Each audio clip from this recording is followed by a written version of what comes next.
1950కి ముందు అమెరికా పట్టణంలోని ప్రజలంతా ఆరోగ్యంగా జీవించేవారు. హార్ట్ డిసీజెస్ అరుదుగా ఉండేవి. చాలా మందిలో అసలు ఉండేదే కాదు.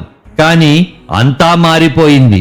ఒక పెద్ద కంపెనీకి వచ్చిన సమస్య ఈ అనారోగ్యానికి కారణమైంది. ఆ కంపెనీ వద్ద ఒక వ్యర్థ పదార్థం ఉండేది. అదే కాటన్ సీడ్ ఆయిల్, చవక పారిశ్రామిక నూనె. దాన్ని పారబోయటం కష్టంగా ఉంది. అప్పుడు వాళ్ళకి ఒక ఉపాయం తట్టింది.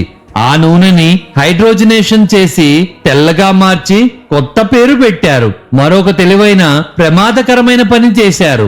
ఒక ప్రసిద్ధ హార్ట్ అసోసియేషన్ కి భారీగా నిధులిచ్చారు. ఇలా అకస్మాత్తుగా వార్తలు తారుమారయ్యాయి. నెయ్యి, వెన్న హానికరం, విత్తనాల నూనె ఆరోగ్యకరం అని ప్రచారం మొదలైంది. ఆసుపత్రుల్లో వెన్నను తొలగించి మార్జరీని వాడటం మొదలుపెట్టారు.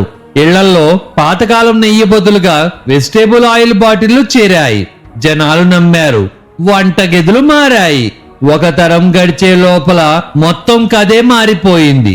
లావు పెరిగింది, డయాబెటిస్ పెరిగింది, హార్ట్ డిసీజ్ విపరీతంగా పెరిగిపోయాయి.